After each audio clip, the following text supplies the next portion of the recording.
What's good, YouTube? And welcome to the internet collectively coming together to point and laugh at the stupidest buyouts since Asian Eyes freaking popularized the fake Master Rule 4 and people went and bought out Ancient Leaf. You have this at $5 pre-order and these at $1 pre-orders, and people went and spent 50s and 18s yesterday. I'm sure some vendors woke up to canceled orders, but in order for me to enjoy pointing and laughing and also celebrating my dubs, I've got to eat my own L's, and I've got a fat one with this list. Cross Out Designator is a card I was super strong on. I thought this would hit $90 one day as a quarter century secret rare. I'd have a fat stack right now if I was vendor man, but I don't buy, sell, and trade to keep this a lot more impartial. And when I do, it's at deep discounts in the Discord. So with this one in particular, I don't own any. I really still liked the card being impartial there, and I was on that copium that we wouldn't follow the OCG. It'll stay off our list. We don't have Max C. We're very different formats, and nope,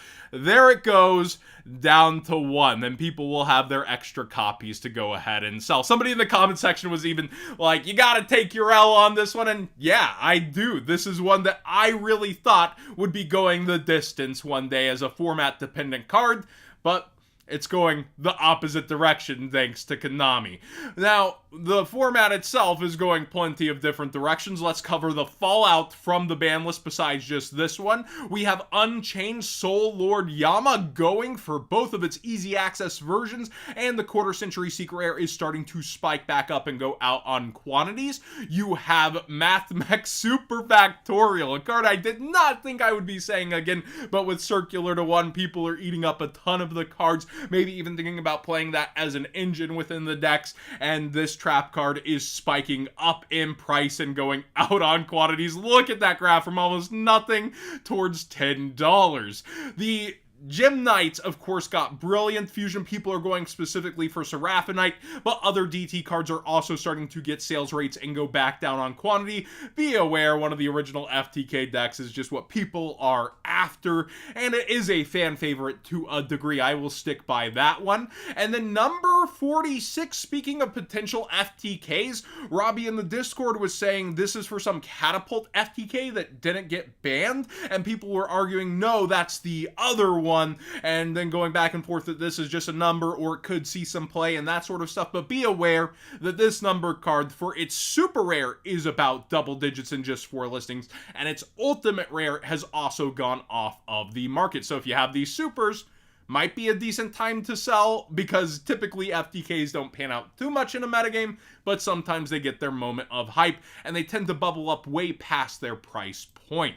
We have Snake Eyes getting a little more but no, seriously, puns aside, it seems that the quarter century secret rare for this is absolutely skyrocketed up towards $70, and the sales are even starting to hit around there with tons through the 50s. And then the new fusion Snake Eyes Doom Dragons quarter century secret rare also began to go here, and now its lowest is $90. I saw that had a giant card at the event that looked very, very nice. I liked the winner's post on Twitter, but the secret rare is also starting to go lower on quantities. Not immediately crazy in price, not double digit, but it is up towards 6 to 7. So if you just want access to this card, you might want to do that sooner than later using that TCG player link in the description down below, costing you nothing extra to support the channel directly for the cards you'd already be buying.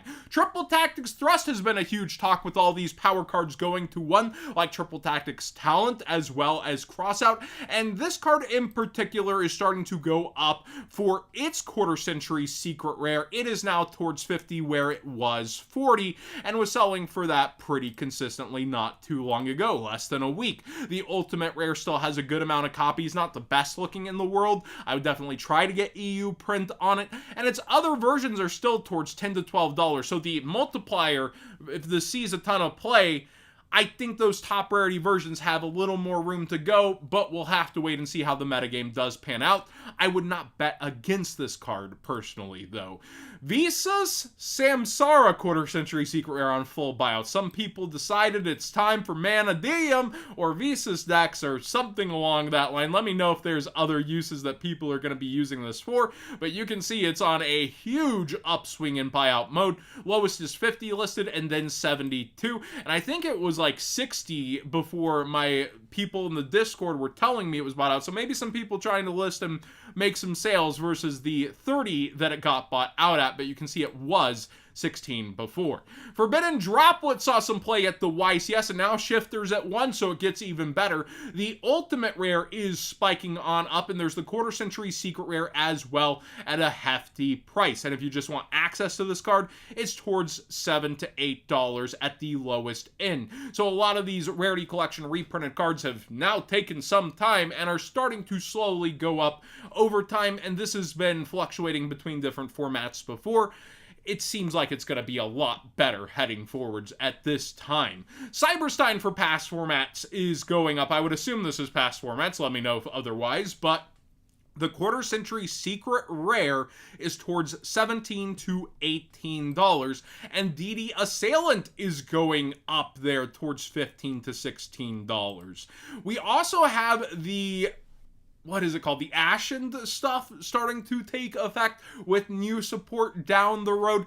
Vados, the Dragon of Endless's Quarter Century Secret Rare, you can see is spiked a lot. And then we also have Awakening of Vados starting to go up for its QCR, and Priestess as well. The easy access versions, not really going that haywire, but the highest rarities are going in reaction to that, which is interesting. We see that some cards missed Quarter Century Secret Rare. I always love to do these kind of tie-ins at the end of when everyone's attention is somewhere else. I start looking around at things I was thinking about a couple weeks ago. And with that, I said beforehand, you want to look at all these reveals because it's the last hurrah for Quarter Century Secret Rares. Now, down the road, they could do some kind of Starlight collection and copy how Rarity Collection was, or they can back off till the 30th to make the 30th collections feel more special.